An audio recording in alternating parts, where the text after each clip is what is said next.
So now how can we translate these learnings into XR? So we did talk a little bit about that already while we were playing the game. Motion sickness is a big deal.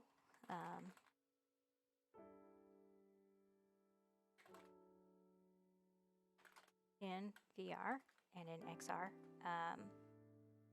So you want to follow those best practices, and so if it makes people sick in 2D, will definitely make them sick in VR. So we want to remember that and keep that in mind when we're creating our VR and our XR, because it is, again, it's taking up more of your visual space, even if it's mixed reality. It's not as big of an issue on a phone because it's a small screen, and so it's much smaller interaction. You have much more of the world stable in your surroundings. But in VR and in mixed reality, it's much bigger risk.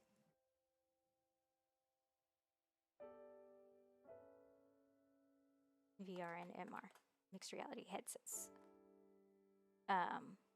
It's a much bigger deal. So you want to follow those best practices for motion sickness, and those, again, I will share those in the show notes for the YouTube video, that you definitely want to follow those things and think about the motion sickness and the risks of motion sickness, what causes that, and my articles talk about that and the videos talk about that. So follow that. Follow those best practices and test. And then take it seriously, please. And then another thing that we were talking about was Mpc behaviors, because Mpc behaviors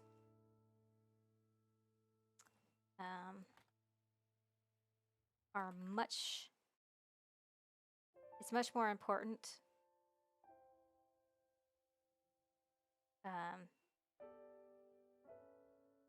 it's much more perceptible in mixed reality and in VR in particular than it is in a 2D game.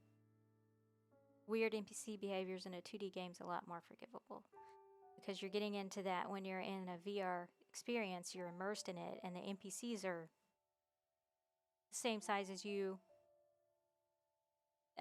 for the most part, most of the time. They're the same size as you. So their behaviors matter a lot more, because we have certain expectations for the NPCs to behave like they would behave in real life.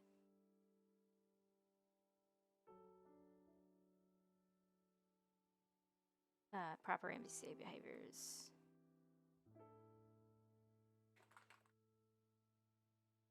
Are vital in VR.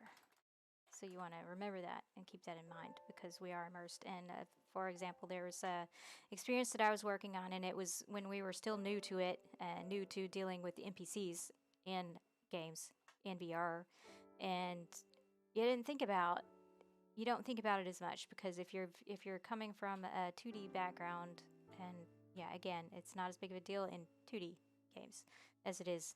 But I went in to test the build, and I can't talk in detail about it because of NDAs, but I went in to test the build, and the NPCs were not. You have to code the human behavior back in. So I need to write that down. You have to code in behaviors. They don't just happen.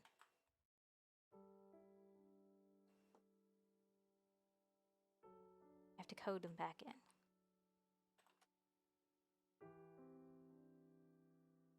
They don't just happen.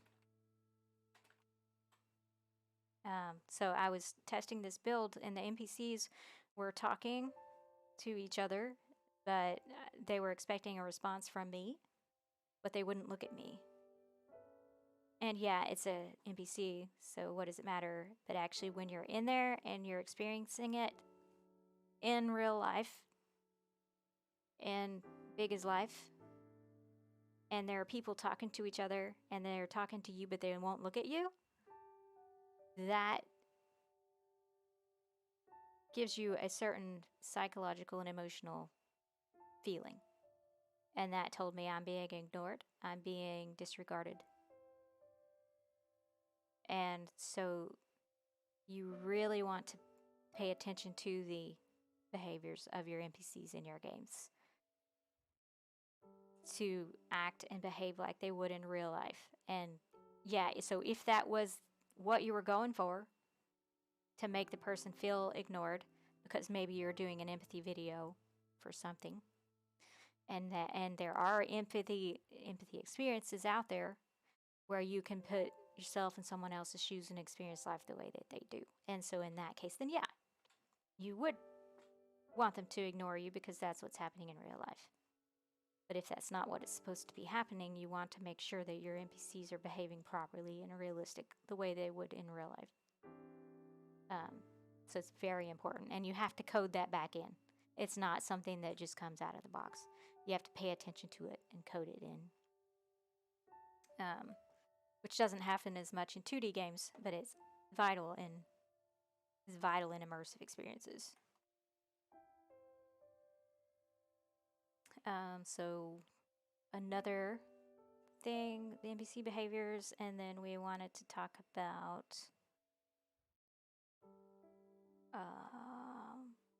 load times. So load times are definitely more important. Load time indicators, definitely more important in VR.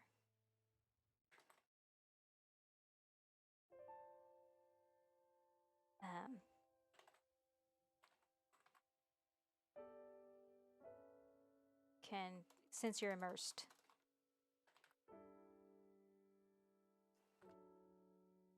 in this world, if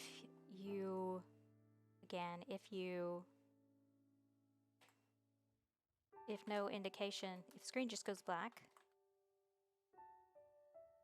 or if you have a still image stuck to the viewport,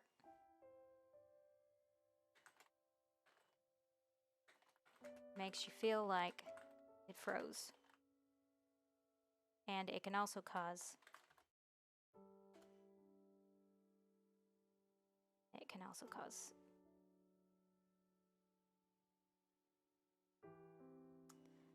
so the image stuck to the viewport can also cause motion sickness or give feeling of vertigo.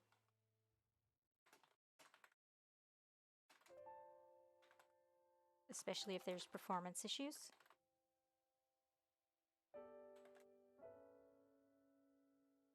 So you want to not do that.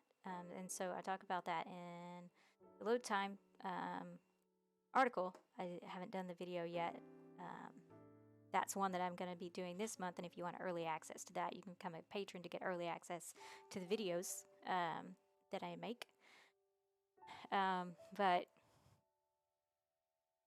yeah, by tier, you have to pay attention to the tier, the Patreon tier. But if the viewport is stuck to, if the image is stuck to the viewport and then there's a bad amount of lag, that gives this rubber banding effect that makes you feel like you got vertigo, and that can make you sick.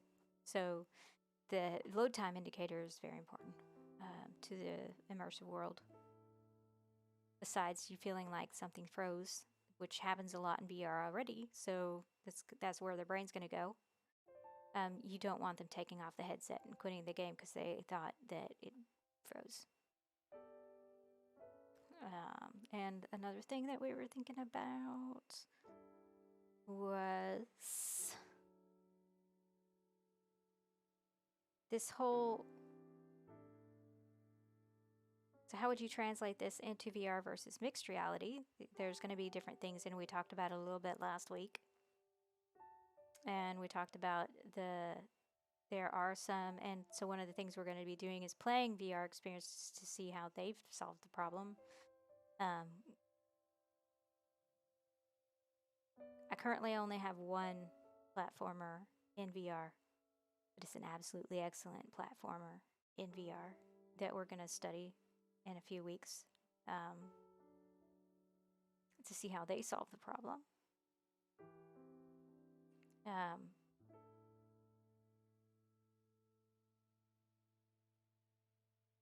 But I would say study that one and see how they've solved it. But then what can you do to think outside of that box? Because then that becomes a box, and then all platformers become like that platformer, and maybe we don't want that because we do have this immersive 3D space.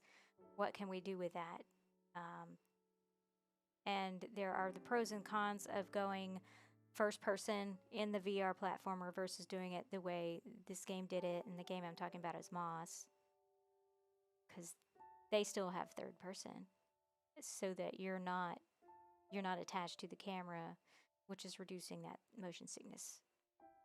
There's very little risk of motion sickness in that game. They've done a very good job of it, and that's a platformer that we're going to be studying in a few weeks. But are there any other solutions? Is that the only solution?